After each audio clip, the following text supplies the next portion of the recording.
ओडिशा के बालासोर ट्रेन हादसे में मृतकों की संख्या बढ़कर हुई 288, घायलों की तादाद 1100 से ज्यादा है। अस्पताल में भर्ती 382 लोगों में अब भी कई ऐसे जिनकी हालत नाजुक। 793 लोगों को अस्पताल से मिली छुट्टी।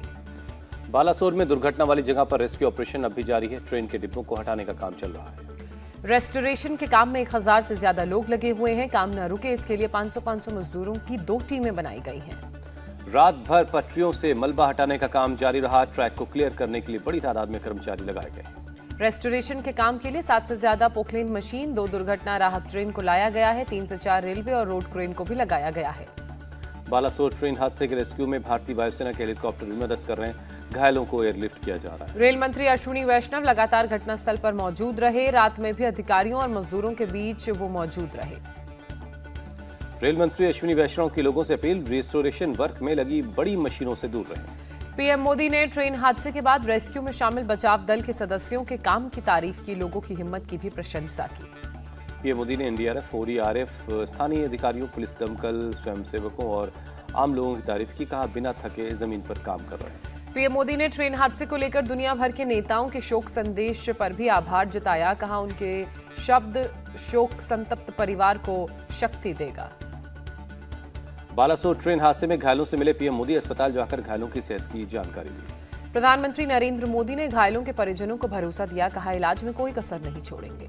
पीएम मोदी ने कहा, घटना की हर तरह से जांच की जाएगी, दोषियों को बख्शा नहीं जाएगा, कड़ी से कड़ी सजा मिलेगी। हादसे को पीएम मोदी ने दुखद कहा। बयां करने के लिए मेरे पास शब्द नहीं है, हम इस घटना से सीखेंगे। बालासोर में ट्रेन हादसे वाली जगह भी गए पीएम मोदी, हालात का जायजा लिया। रेल मंत्री ने हादसे के बारे में विस्तार से बताया। हादसे वाली जगह से ही प्रधानमंत्री नरेंद्र मोदी ने स्वास्थ्य मंत्री और कैबिनेट सचिव से बात की। घायलों को हर संभव मदद का निर्देश दिया। बालासोर जाने से पहले पीएम मोदी ने हादसे पर हाई लेवल मीटिंग की थी। गृहमंत्री अमित शाह समेत कई अधिकारी मौजूद रहे। केंद्रीय स्वास्थ्य मंत्री मनसुख मांडविया आज भुवनेश्वर के एम्स का दौरा करेंगे। बालासोर हादसे में घायल लोगों से मुलाकात करेंगे। एम्स भुवनेश्वर से डॉक्टर्स की 2 टीमें बालासोर और कटक भेजी गई हैं। घायलों का इलाज कर रहे हैं। नेवी ने आईएनएस चिल्का से अपने 43 मेडिकल स्टाफ को बालासोर जिला अस्पताल भेजा। मेडिकल टीम घायलों के इलाज में जुटी हुई है। बालासोर ट्रेन हादसे पर बड़ा खुलासा, शुरुआती जांच रिपोर्ट में सिग्नल एंड ट्रैफिक फेलियर हादसे की वजह बताई। रिपोर्ट के मुताबिक कोरोमंडल एक्सप्रेस को अप मेन लाइन ने दिया था सिग्नल, लेकिन ट्रेन लूप लाइन में चल गई। लूप लाइन में जाने से कोरोमंडल एक्सप्रेस मालगाड़ी से टकरा गई। टक्कर के बाद कोरोमंडल की 21 बोगियां डिरेल हो गई। हादसे के वक्त ही डाउन मेन लाइन से गुजर रही थी यशवंतपुर हावड़ा एक्सप्रेस, जिसकी 2 बोगियां डिरेल हो गई। बालासोर में हृदय विदारक दृश्य देखने को मिला। शवों के बीच अपने बेटे को तलाशता दिखा एक बुजुर्ग पिता। कोरोमंडल एक्सप्रेस में सवार यात्रियों को लेकर विशेष ट्रेन चेन्नई रेलवे स्टेशन पहुंची। देर रात लोग पहुंचे। यात्रियों की मदद के लिए पुलिस, टीडीआरएफ और कमांडोज तैनात थे। स्टेशन के बाहर एम्बुलेंस, टैक्सी और बसों का भी इंतजाम किया गया था। देर रात तमिलनाडु के स्वास्थ्य मंत्री और राजस्व मंत्री चेन्नई रेलवे स्टेशन पहुंचे। हादसे में घायल लोगों से मुलाकात की। ओडिशा रेल हादसे में घायल लोगों के लिए की गई व्यवस्थाओं का भी जायजा लिया। मौके पर मौजूद अधिकारियों से भी बात की। मारे जाने वालों में बंगाल के 31 लोगों की पहचान हुई। बंगाल के 25 लोगों का ओडिशा और 11 घायलों का बंगाल में चल रहा है इलाज। मौत के आंकड़ों पर सीएम ममता बनर्जी की सियासत की कोशिश नाकाम। 500 से ज्यादा बताने पर रेल मंत्री ने ममता को टोका। रेल मंत्री ने ममता बनर्जी पर साधा निशाना। कहा, वक्त मौत पर राजनीति करने का नहीं है। इस्तीफे की मांग करने वालों को रेल मंत्री की 2 टूक, मैं अभी कहीं नहीं जा रहा, यहीं हूं। कांग्रेस नेता दिग्विजय सिंह ने लाल बहादुर शास्त्री का उदाहरण दिया। कहा, रेल मंत्री को देना चाहिए इस्तीफा, लेकिन मोदी जी के मंत्री से नैतिकता की उम्मीद नहीं कर सकते। एनसीपी चीफ शरद पवार ने बालासोर हादसे को बताया दुर्भाग्यपूर्ण। कहा, मामले की गहन जांच होनी चाहिए। आरजेडी प्रमुख लालू यादव ने पीएम मोदी पर तंज कसा। कहा, चेहरा चमकाने के लिए ट्रेनों को दिखाते हैं हरी झंडी, हादसे का दोषी कौन है। पूर्व रेल मंत्री लालू प्रसाद यादव ने की घटना की उच्च स्तरीय जांच की मांग। कहा, दोषियों के खिलाफ कड़ी कार्रवाई होनी चाहिए। सपा अध्यक्ष अखिलेश यादव ने ट्वीट कर साधा बीजेपी पर निशाना। लिखा, झूठी सरकार की झूठी तकनीक ने ली कितने लोगों की जान। नेशनल कॉन्फ्रेंस नेता फारूक अब्दुल्ला ने हादसे पर जताया दुख। कहा, रेल मंत्री ने कहा था अब नहीं होगा एक्सीडेंट, मामले की जांच जरूरी। कांग्रेस के नेता हरीश रावत ने जांच कमेटी से न्यायिक क्षेत्र के लोगों को शामिल करने की मांग की। कहा, इससे घटना के जिम्मेदार लोगों की पहचान होगी। केंद्रीय मंत्री प्रहलाद जोशी ने रेल हादसे को बताया दुर्भाग्यपूर्ण। कहा, पीएम खुद रख रहे हैं निगरानी, मामले की जांच होगी। बीजेपी सांसद वरुण गांधी ने ट्रेन हादसे पर दुख जताया। ट्वीट कर सांसदों से की सैलरी का एक हिस्सा पीड़ित परिजनों को देने की मांग। पाकिस्तान के पीएम शहबाज शरीफ ने भी हादसे पर दुख जताया है। ट्वीट कर लिखा, मरने वालों के परिवार के प्रति मेरी संवेदना है। रूसी राष्ट्रपति व्लादिमीर पुतिन ने राष्ट्रपति द्रौपदी मुर्मू और प्रधानमंत्री नरेंद्र मोदी को लिखा संदेश में रेल हादसे पर दुख जताया। कनाडा के पीएम जस्टिन ट्रूडो का ट्वीट, बालासोर हादसे पर दुख जताया, लिखा दुख की घड़ी में भारत के लोगों के साथ है कनाडा। बालासोर हादसे पर टर्की ने मरने वालों के परिजनों के प्रति संवेदना व्यक्त की, घायलों के जल्द स्वस्थ होने की कामना की। बाबा बागेश्वर ने भी ओडिशा ट्रेन हादसे पर दुख जताया, कहा इससे हमारे हृदय को बहुत पीड़ा पहुंची है। ओडिशा के गवर्नर गणेशी लाल ने बालासोर में अस्पताल का दौरा किया, घायलों का उचित इलाज करने का निर्देश डॉक्टर्स की टीमों को दिया। ओडिशा के सीएम नवीन पटनायक से मिले तमिलनाडु के खेल मंत्री उदयनिधि स्टालिन, परिवहन मंत्री एसएस शिवशंकर भी मौजूद रहे। बालासोर ट्रेन हादसे पर कथावाचक मुरारी बापू ने भी दुख जताया, 50 लाख रुपए की आर्थिक सहायता राशि भेजी। सीएम एमके स्टालिन का ऐलान, रेल हादसे में जान गंवाने वाले तमिलनाडु के हर मृतक के परिवार को देंगे 5 लाख, घायलों को मिलेगा 1-1 लाख। बालासोर हादसे पर कांग्रेस अध्यक्ष मल्लिकार्जुन खड़गे ने तमाम पार्टियों से की अपील, कहा इस समय सबको एक होकर मदद करना चाहिए। बालासोर में हालात का जायजा लेने जाएंगे कांग्रेस नेता अधीर रंजन और ए चेल्ला कुमार, कांग्रेस अध्यक्ष ने निर्देश दिया। रेल हादसे पर सोनिया गांधी ने दुख जताया, पीड़ित परिवारों के प्रति व्यक्त की गहरी संवेदना।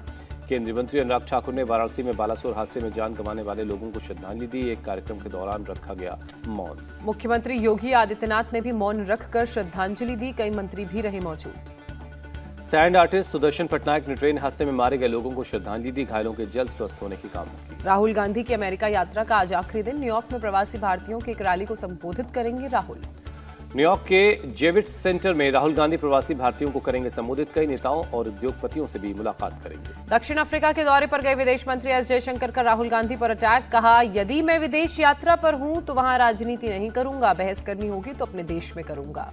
केपटाउन में एक समारोह के दौरान एस जयशंकर ने दी नसीहत, का एक लोकतांत्रिक देश में सबकी सामूहिक जिम्मेदारी, राष्ट्रीय हित और राष्ट्रीय सामूहिक छवि होती है, कुछ चीजें राजनीति से ऊपर उठकर होती हैं। राजस्थान के बाड़मेर में मुख्यमंत्री अशोक गहलोत ने माइक खराब होने पर कलेक्टर के सामने फेंका माइक, सामाजिक संस्थाओं की कार्यकर्ताओं से कर रहे थे बात। महिलाओं से बात करने के दौरान पीछे खड़े कुछ लोगों को देखकर भी सीएम हुए नाराज, पूछा एसपी कहां है, व्यवस्था भी नहीं कर सकते क्या आप लोग। कार्यक्रम के अंत में महिला सामाजिक कार्यकर्ताओं के साथ सेल्फी ली, बाद में कांग्रेस के कार्यकर्ताओं से भी मिले। सीएम अशोक गहलोत ने पाली में पेपर लीक के मामले में चेतावनी दी, कहा कान खोलकर सुन ले पेपर लीक वालों, सरकार बख्शेगी नहीं। सीएम गहलोत ने पेपर लीक माफिया को भी साफ कहा, कानून बन गया है, जेल की सेल में बंद पड़े रहोगे, परिवार वालों को होगी तकलीफ, इसलिए पेपर लीक नहीं होने चाहिए। बीजेपी नेता पंकजा मुंडे को कांग्रेस ने दिया ऑफर, कांग्रेस नेता बालासाहब थोराट ने कहा पंकजा के लिए पार्टी के दरवाजे खुले। आरएसएस प्रमुख मोहन भागवत आज से 4 दिन के राजस्थान दौरे पर जाएंगे, 5 जून को एक पेड़ देश के नाम अभियान का शुभारंभ करेंगे। यूपी के सीएम योगी आदित्यनाथ आज गोरखपुर पहुंचेंगे, 5 paediatric intensive care unit ward का उद्घाटन करेंगे। वाराणसी में मुख्यमंत्री योगी आदित्यनाथ, केंद्रीय मंत्री अनुराग ठाकुर पहुंचे, काशी विश्वनाथ मंदिर पूजा अर्चना के बाद लिया आशीर्वाद।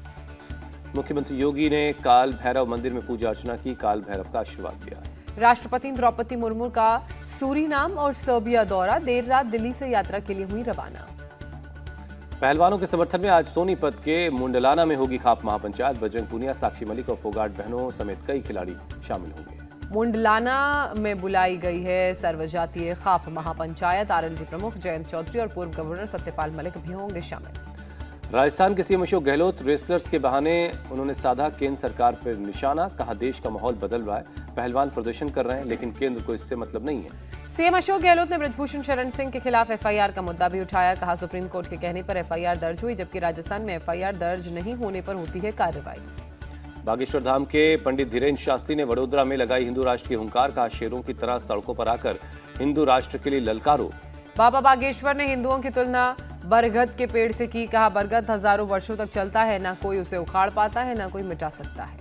बाबा बागेश्वर ने वडोदरा के लोगों से तिलक और झंडा लगाने की अपील की, कहा 40% लोग भी तिलक लगा ले तो भारत हिंदू राष्ट्र हो जाएगा। बाबा बागेश्वर ने किया लव जिहाद का जिक्र, कहा हमारी भोली भाली बहन बेटियों को फंसा कर ले जाते हैं और उनकी बोली लगाते हैं। बाबा बागेश्वर ने दी चुनौती, कहा अब भारत में रहना होगा तो सीताराम कहना होगा, नहीं तो अपना बोरिया बिस्तर बांधो और जाओ। दिल्ली में आज यमुना संसद का होगा आयोजन, यमुना को साफ करने के प्रति जागरूकता फैलाना है मकसद, दिल्ली के एलजी मंत्री और सांसद रहेंगे मौजूद। दिल्ली के साक्षी मर्डर केस के आरोपी साहिल को 14 दिनों की न्यायिक हिरासत में भेजा गया। पुलिस का दावा, रिमांड के दौरान कई अहम सुराग मिले हैं। मणिपुर में लोगों के साथ कोऑर्डिनेशन और शांति के प्रयास लगातार जारी, राज्य के सुरक्षा सलाहकार ने दी जानकारी। मणिपुर में सामान्य हालात में लौट रही जिंदगी, पिछले 24 घंटे में फायरिंग और आगजनी की कोई घटना नहीं हुई। मेरठ में पुलिस की टीम लूट के एक आरोपी को गिरफ्तार करने पहुंची घर। गिरफ्तारी के बाद आरोपी के परिवार की महिलाओं ने की बचाने की कोशिश। मौके पर हुई हाथापाई में कुछ पुलिस वाले जख्मी हुए। विरोध करने वालों के खिलाफ केस दर्ज करने की भी तैयारी। इजराइल और मिस्र की सीमा पर फिर बड़ा तनाव, वापसी गोलीबारी में एक महिला सैनिक सहित 3 इजरायली सैनिक मारे गए। गोलीबारी में मिस्र के अधिकारी की भी मौत हुई है। इजरायली अधिकारियों ने मुठभेड़ को ऑपरेशनल घटना बताया। इजरायली सेना के मुताबिक जब सैनिकों ने सीमा पार नशीली दवाओं की तस्करी की कोशिश को नाकाम कर दिया, तब लड़ाई शुरू हुई जिसमें 2 सैनिक मारे गए। तेल अवीव में पुलिस और प्रदर्शनकारियों के बीच झड़प, प्रदर्शनकारियों ने हाईवे पर आगजनी की। पुलिस ने प्रदर्शनकारियों को हाईवे से हटाया, कई प्रदर्शनकारियों को घसीटकर सड़क के किनारे किया। सरकार के कानून में बदलाव की कोशिश के खिलाफ इजराइल में इस वक्त प्रदर्शन चल रहा है। पुलिस कर रही है कड़ी कार्रवाई। यूक्रेन के निप्रो पर रूस का जबरदस्त हवाई हमला, एयर स्ट्राइक में कई इमारतें तबाह हुई। यूक्रेनी अधिकारियों के मुताबिक रूसी हमले में 13 लोग जख्मी हुए हैं, 3 बच्चे भी इसमें जख्मी हैं। यूक्रेनी रेस्क्यू टीम इमारतों के मलबे को हटाने में जुटी, अंधेरे की वजह से रेस्क्यू के काम में मुश्किलें आ रही हैं। सर्बिया में सड़कों पर उतरी हजारों की भीड़, गोलीबारी में 17 लोगों की मौत के खिलाफ हुआ प्रदर्शन। और खेलो इंडिया यूनिवर्सिटी गेम्स में बोले केंद्रीय मंत्री अनुराग ठाकुर, 9 साल में 5वीं सबसे बड़ी अर्थव्यवस्था बना भारत।